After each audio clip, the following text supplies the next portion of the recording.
kako. Aloha kau e Mehana pehe oi. E aloha, mai ka'i no wau, mahalo e Manu and mahalo ia o ko pakahi no ke a koko mai ke ia awakea nei. Yes. Welcome to Midday Manaʻo with Manu and Mehana. Yeah. Midday Manaʻo. Manu and Mehana. Yeah, so we use that. It's our theme song. It's our, I love it. They only get one letter, but Yeah. We have a one-letter song. Yeah, give Manu 5 minutes. He'll put the whole musical arrangement we to should throw it in too. some vowels. I like to buy a Right. vowel. Yeah, vowel. We're Anyway. gonna change the vowels every week. Anyway. Every week we're gonna change the vowels. It's not just us two today. It's not. We're friends, and I Yes. know you guys can see them. Yeah, out there too. We have friends joining us today. Yeah, these are our friends Zabrina and Ipolani, Duvauchelle, and they're from the Gay Agenda Collective. Pa'ipaili makako for them today. You know, And welcome. award-winning business women. Yes. You know, these women, of course, let me step back for a second here. You know, this show is sponsored by the Council for Native Hawaiian Advancement and also Kaiser Permanente. We've got to give a shout out to them too and their Community Benefit Fund for helping us create this platform and this space for us to talk. But CNHA has a program, right? We call it the Kuhana Business Program. And it's running cohorts that run for 10 weeks. And in that cohort, businesses that have already started up, so they're not quite just at the idea stage. They've gone beyond that. They've, got a little bit more skin in the game, and they come to this cohort and they learn a whole bunch of other things that I'm going to let them talk about. But at the end, we always have a pitch it, like giving a pitch to somebody, a pitch it competition. And these two represented their company, and it was a tough space. You guys were up against other companies that are doing amazing things too, doing great things, and they walked away with $10,000 in technical assistance from CNHA that can go towards a bunch of different things that can help them boost their business and uplift them. Yeah, so this is not money. You cannot just go and have fun. You Right. have to actually apply it Yeah. to your business, but you proved yourself through your presentations and your track record, which is my kai loa. Congratulations to Thank you. So tell us a little bit about the business. Like, what is the actual Gay Agenda Collective business that you guys have?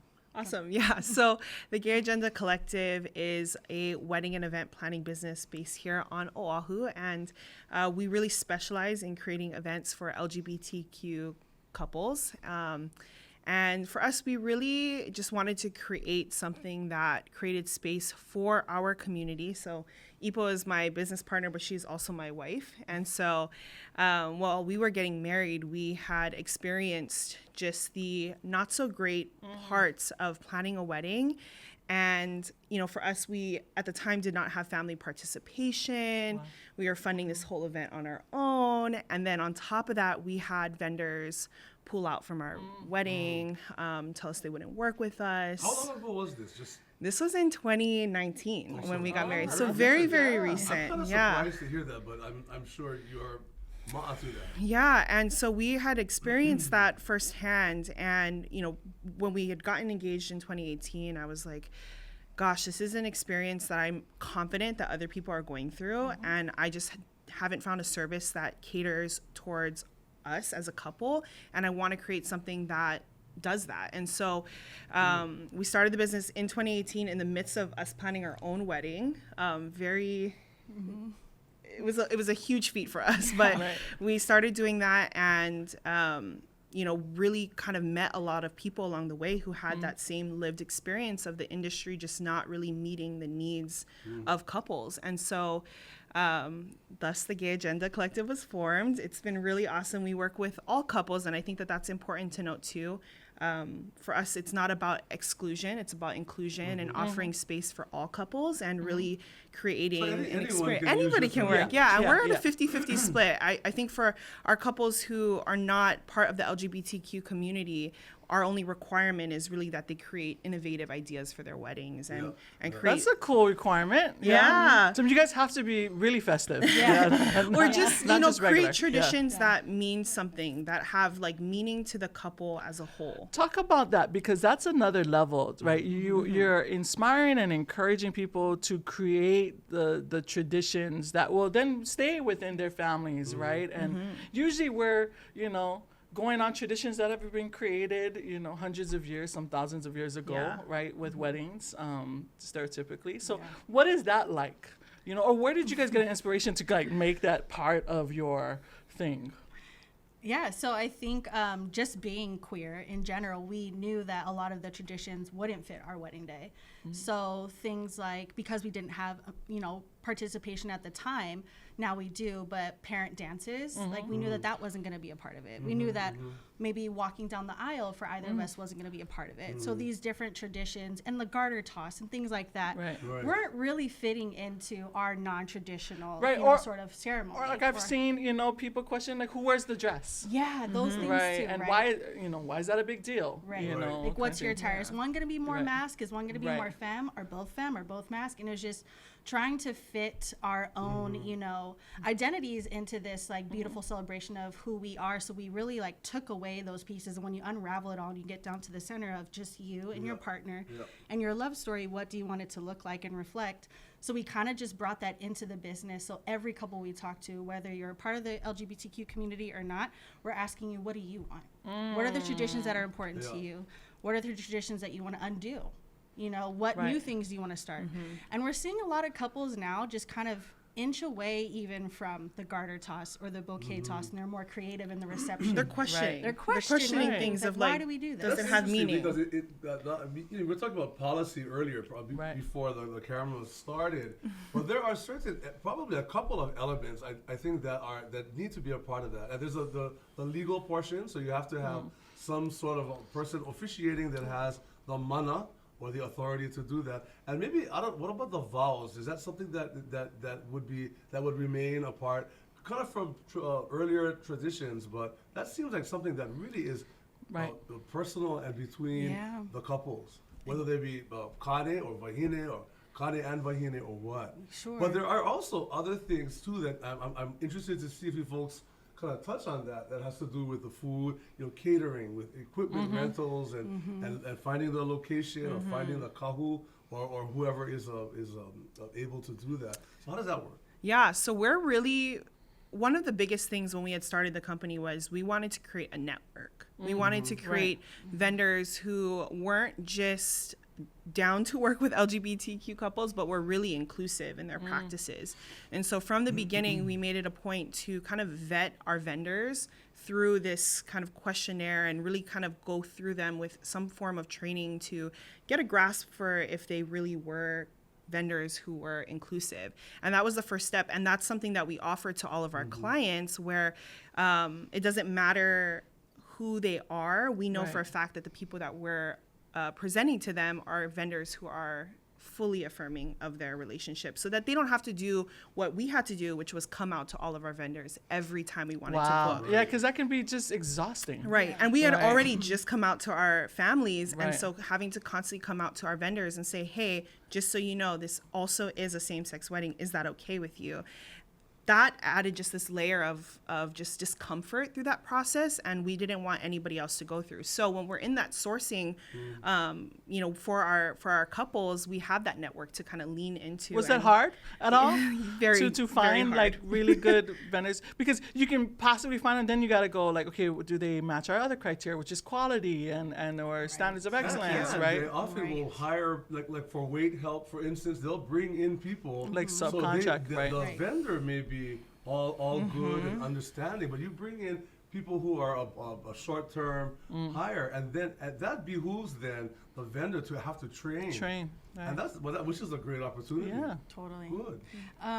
I think something we have been talking about recently is that we want to take away that added layer of stress to couples to have to come out to their vendors. So creating that list, one, was important, but I think the second part of that is that folks are able to now choose off of quality.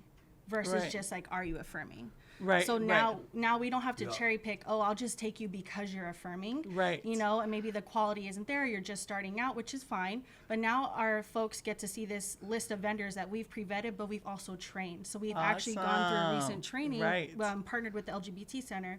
We did our first training on allyship and inclusion, and we invited vendors there to come just learn our ways of doing things. So then we could also say that these folks have been through this training, and now you're choosing off of quality. So How was that? I mean, was there like So you were some trained embracing? so that you now can train. True. Yeah, And Right. we personal lived experience, the right. experience, Right. and Right. so So like what kind of things? What were some of the training elements? yeah, so for us, we are one of very few wedding professionals who are part of the LGBTQ community, and we're one of very few who do the planning side of things. So you we did had the corner on the market. yeah. so and we welcome more people to the table because it's such an expansive industry. While we were going through Kuhana, we had done a lot of market research, and we realized how vast the wedding industry is and how much money this industry makes.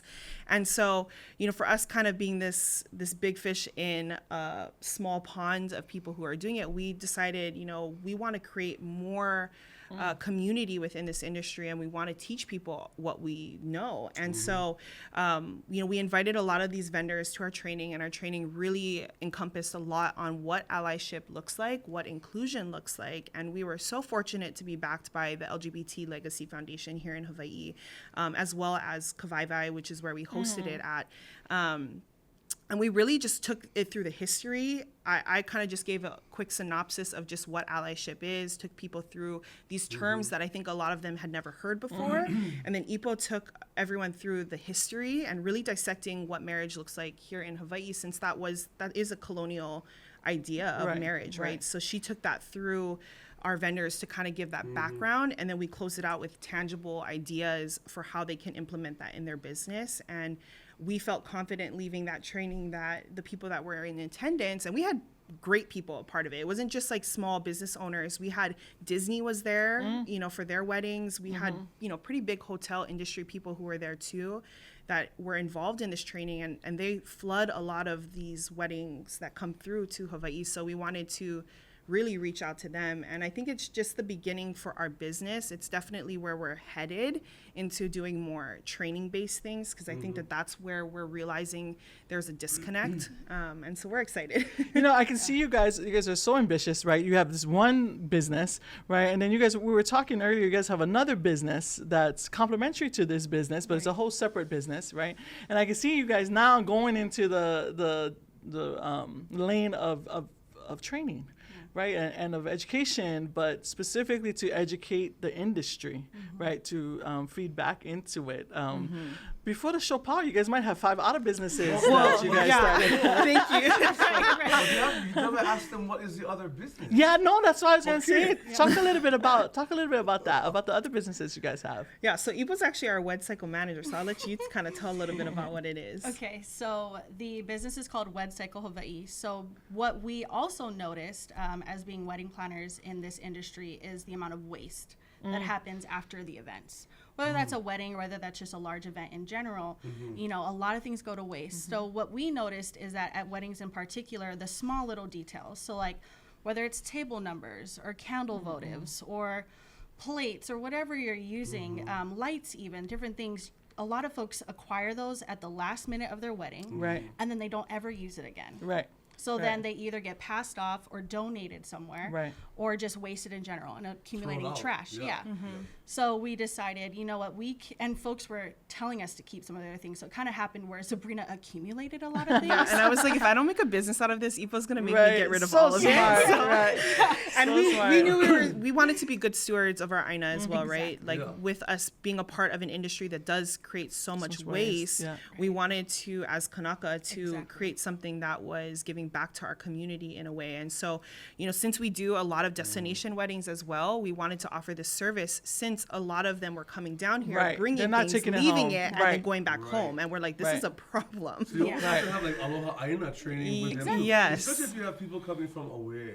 Because this is not just a sexuality thing or a community thing. Right. This really is a Hawaii thing as well. Yes. And I think it's great. I mean, Yeah. And that's what inclusivity is. It's very intersectional. Right. And it hits so many different points. And I think that that's where, while our name and our bread and butter, if you will, is really catered to LGBTQ couples, it's so much more vast than that. And it hits so many different systemic issues that happen specifically here in Hawaii that we, as even a wedding planning business, feed into. And so we really wanted to create something that was inclusive for all.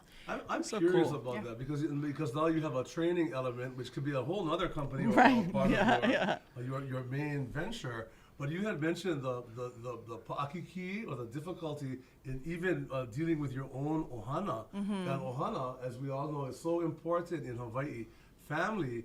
But as part of that training, or is there a process for families who don't really understand, or who are not as open to the concept? It's not an old concept. I mean, not a new concept at all. But how do you have certain psychological things or social? How do you things bridge families into because you also experience that on your own, and that's mina.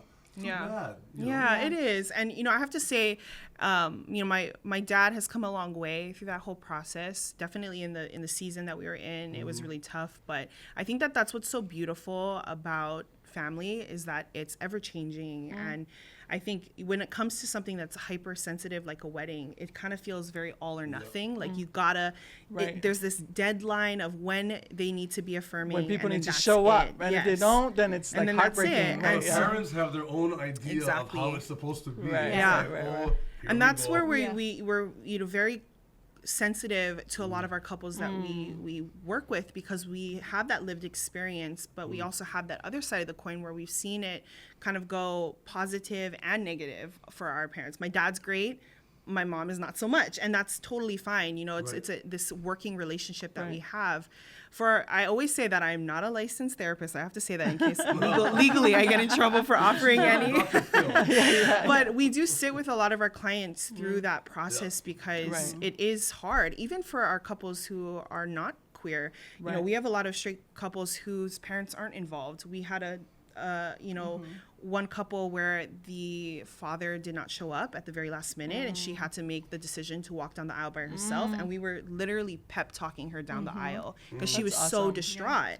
And that was through our lived experience. So while we don't have those services, because we partnered with the LGBT Center, we made an active choice to do that because they do have those services. And we can kind of tie it back to them and really bring them back to the people who are licensed therapists. So critical role.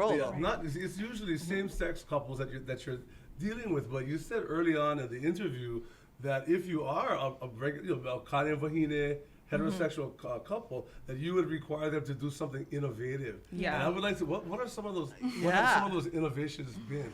Well, Ipo sounds is like fun already. I know. Wow. All I know is I want to get married. I want to get married now. That's just because, I'm in and that's right. Me and Manu kind of almost gave up on the whole marriage thing. But I don't know. I'm letting everybody know now. I want to get married. Yes.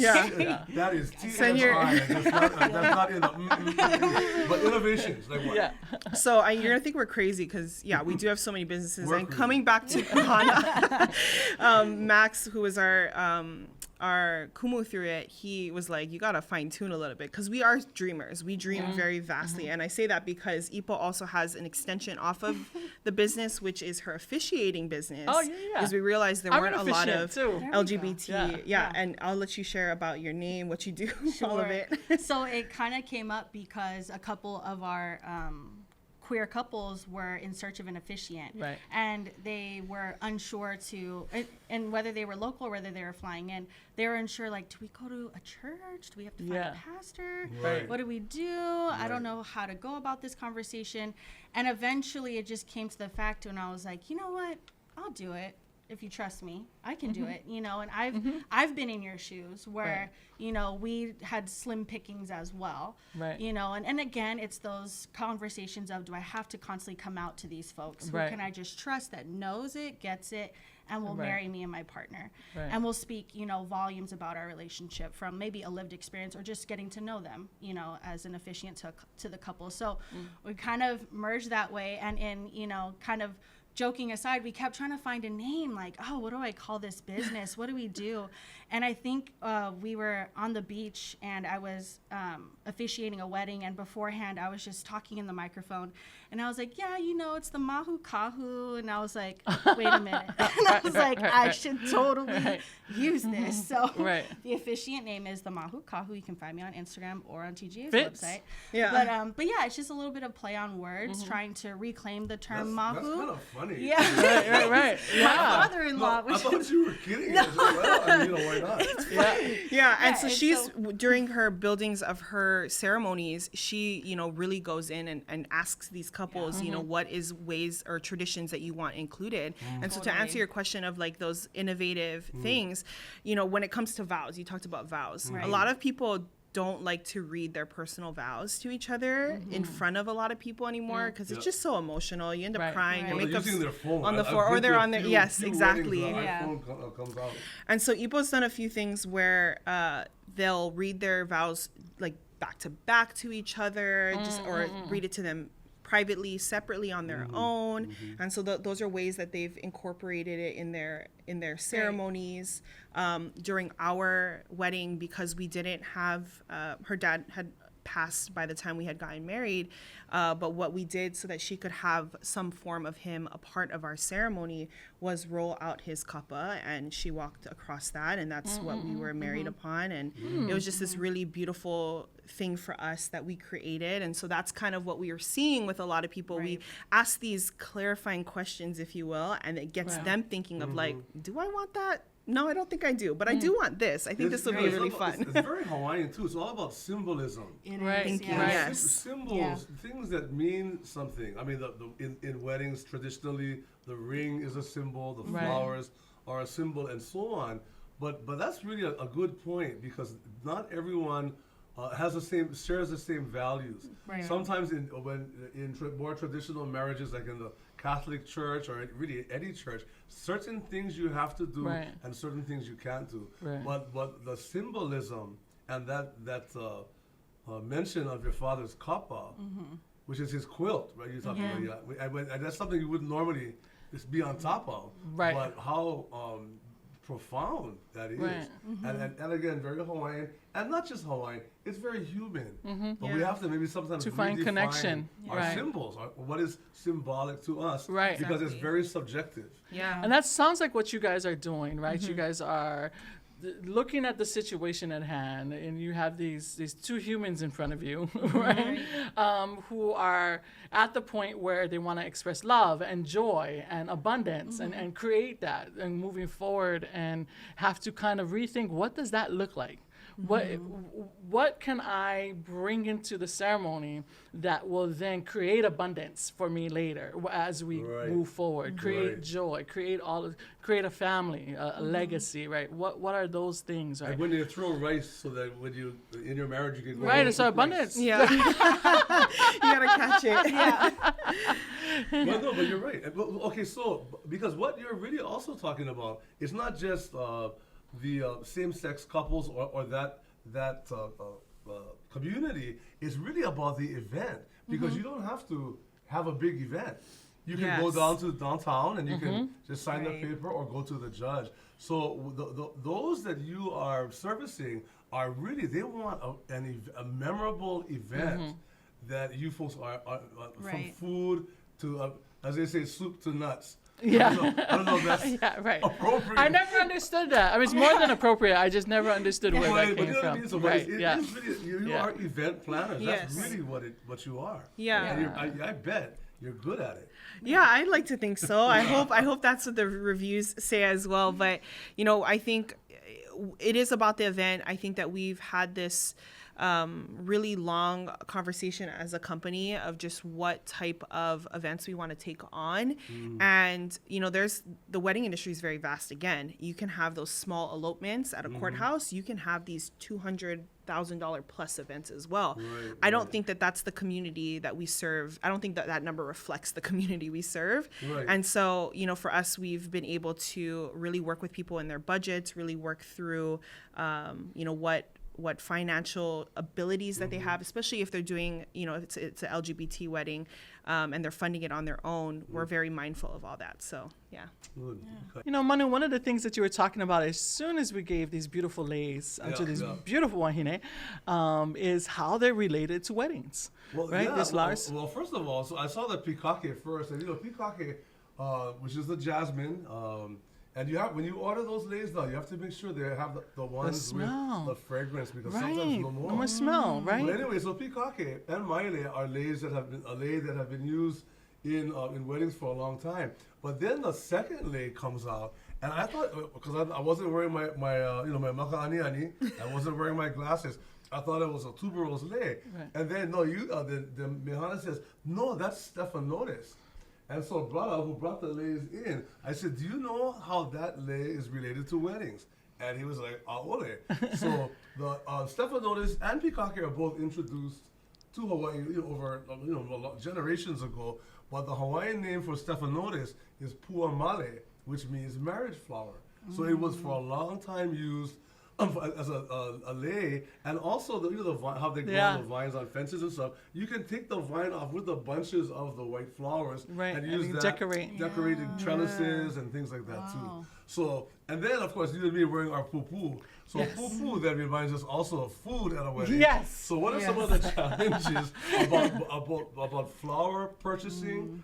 Very expensive, and also the prices of food because of manpower sometimes. Right. Post-COVID, right? Post-COVID, the labor market is totally shifted. Supplies, supply chain demands affects the labor-making industry as well. So tell us about that. Yeah, I think the pandemic affected a lot of industries, but it directly affected the wedding industry because, it was considered a social gathering. It was considered, not necessities. And so we got hit pretty hard. And when we did recoup at the end, as we kind of hit the tail end, and there was some policy that came into play and that allowed us to come back into play. Right.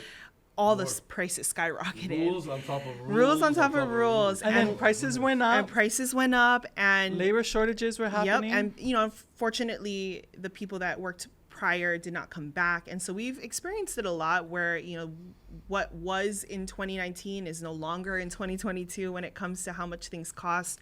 Food prices have gone up. Labor has gone up. Flowers have gone up.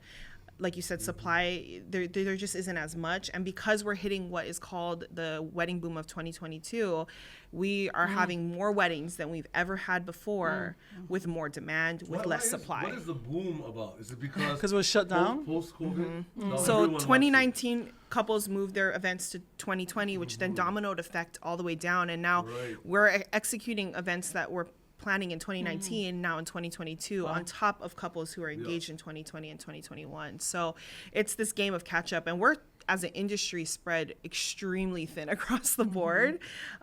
Just for us, as we close out the year from September through December, we're going to rock and roll about 19 events to close out.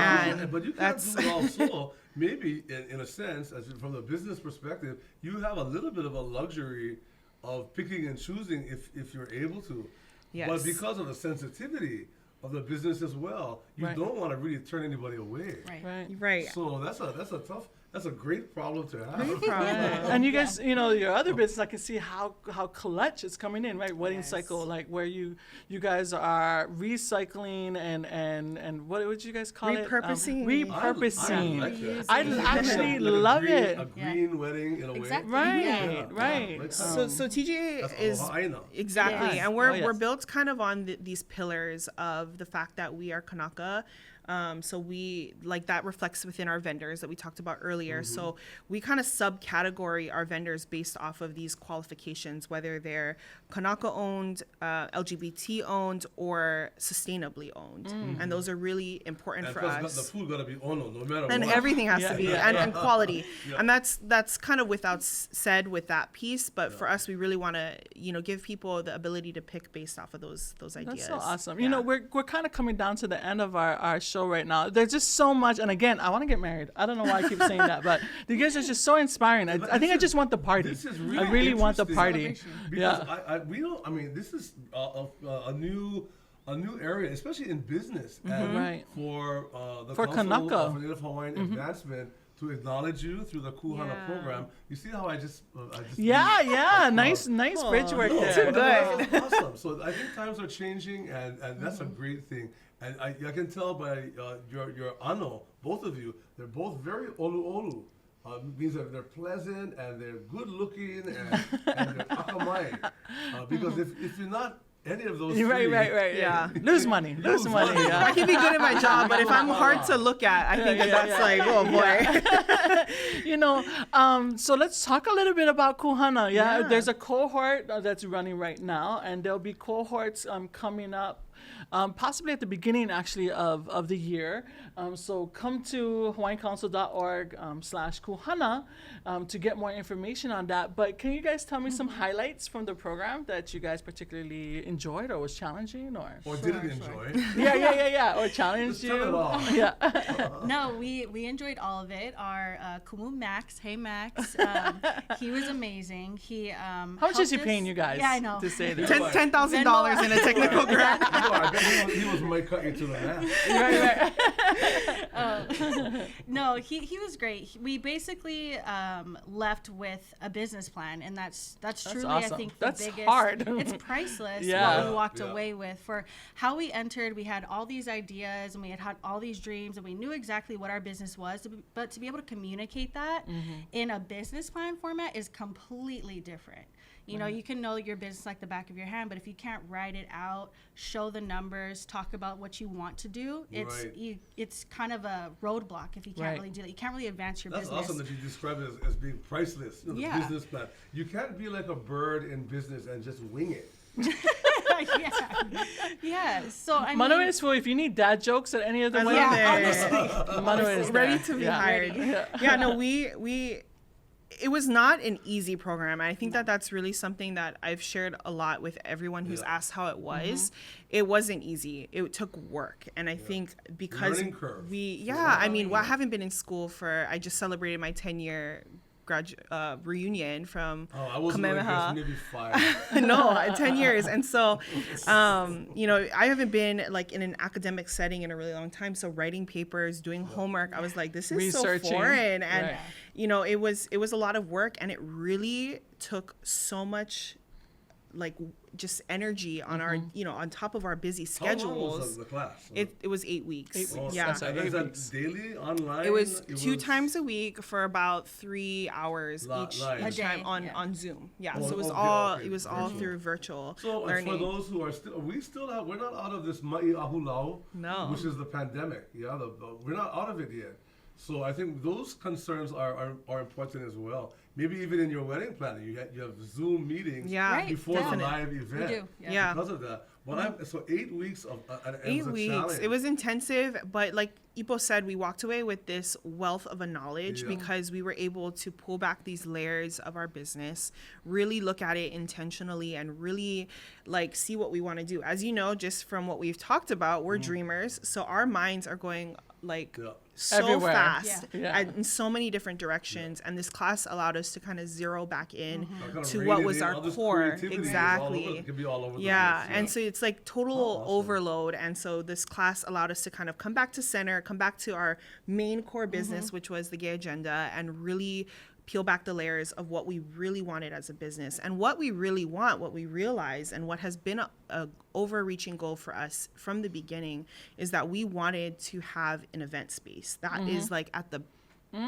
very An actual physical space. a physical Right. space That's- is what we wanted that's half for the battle right Kanaka, there. by Right. Kanaka, and like something that was affordable. What we pitched in our pitch it was we wanted something that was not only beautiful but was accessible and affordable to our communities. Right. Because the reality is that, like we've been talking about, weddings are extremely expensive, Yeah. and people don't have that type of funding. We're in a recession, if you will, and like spending $20,000-$30,000 on a one-day event just doesn't Yeah. seem feasible I mean, anymore. you mentioned earlier prior to the camera that Kawai Vai had helped you out with Yes. with the The their- training space, training, yeah. the training space. Yeah. Right. Yeah, and Mahina was on our panel for That's when right. we Yeah. did our pitch it, but Mahina Poi Poi Duart should be on every panel. everywhere. I agree. Yes. She's right there Okay. with Max. Shout out, Max cousin. and Yes. Mehana, these two beauties over here. Yeah, and so we realized like that's what we wanted. I'm a West Side girl through and through. This this is where I grew up. I knew that I wanted Yeah. something that was beautiful and that wasn't going to cost me an arm and a leg to have. And so that's kind of where we're at. And really, this class helped us kind of conceptualize how we're going to get there, because running to a bank and being like, can I have $1 million? Right. Well, And then running away. And just sometimes you can have $1 million if you have a solid business plan. Exactly. And that's what you got from Yeah. a cohort. That's exactly So what happened. cohort usually suggests that there are other Yep. participants along with you. So how many other young businesses? And I'm sure, I guess Yeah. Hawaiian Well, own businesses. right. 20, So it's we like started 20. with 20, Yeah. 20, Per and cohort, that's a lot of and people. Max just really You pushed know? them, and I think we ended with 11 Again, at the that's end. your max. And that's like, it is hard work. And like I said, a lot of these small business owners, that, they have other responsibilities outside Right, of, right, letting go 6 hours of their day, especially during dinner time. If they have ohana that they have to feed, it's a Right. huge time commitment. Right, And so, right. we were up against some amazing businesses. At the very end, I was fortunate to compete against one of my classmates, Hopena, who owns Oysters Hawaii, and they're just They're totally fabulous blowing too. up Oh right my now. goodness, that's Yeah. so cool. You get some oysters Yeah. to the wedding. Oh yeah, Exactly. when Yeah. we found out we Or won. pearls. Yes, when we found out we won, we had him do a very impromptu oyster shucking in the parking lot of Yeah. International Marketplace. You know what we say about that? Oh, shucks. Oh shucks, totally. So we were up against great Yeah, competition. yeah. Well, Yeah. that's amazing. And I think what's interesting about this team here is in business, you often think of dollar signs. You think about kala, which is Hawaiianized from dala or dollar, money. But you folks seem to be much more focused on the service you're providing than what you're going to get out of it for yourself. And there's nothing wrong with both of them. Right. But you are providing a service that's unique. Yeah. From my first time hearing about all of this, Piha Ike Aloha. It's just filled with aloha. Oh, yeah. And that makes all the difference in the world. Yeah. That's such a beautiful Manaʻo to end this podcast on today. You can see this podcast and more at hawaiiancouncil.org/podcasts. And you can watch this over and over, or go to your websites. What is your websites? Share with the people. Yes. So we have our main business, which is the Gay Agenda Collective. You can find us at www.thegayagenda.co. We dropped the M, so just CO. And all of our social platforms, we're across the board on Instagram, TikTok, Pinterest, everywhere at thegayagenda.co. Our secondary business, which is Wed Cycle Hawaii, which is our sustainable rental company. You can find us at www.wedcyclehawaii.com, and same thing on all social platforms, Wed Cycle Hawaii. That's awesome. If you want to be awesome like these two right here, right, and jump into one of our Kuhana cohorts, right, and we have more coming up. We're in one right now, and I'm excited to see the pitch it for that one. But also, we'll be having them throughout the year. So come to our website and find out more information. But for this wedding planning company, I really had planned, I was going to sing for you Oh, the yes. Hawaiian wedding song, Me and Mehana as a gift. But then I found out Ke Kalineo is a duet between a baritone and soprano and Mehana. I'm not a You're soprano. not a soprano. I am not a So soprano. maybe next time. Not even on my best. Or we'll On my best write days. a new wedding song with Yes. a baritone and a second bass. Yeah. If we can make a duet happen Alto there. too. Alto too. Yeah, that's me too. I was an alto But- too as but well. I'm alto those too. are part of the traditions, mele songs, food, flowers, and all those things that you folks are very sensitive and are very creative about providing for the world, really. Because Yeah. the world comes here. Yeah, to Hawaii. Yeah. Oh, mahalo Aloha. nui. Well, join us again next week, same time, same place, next week, Friday, at Midday Manaʻo, right here. Aloha. Aloha. Hui ho kako. Aloha ke aloha.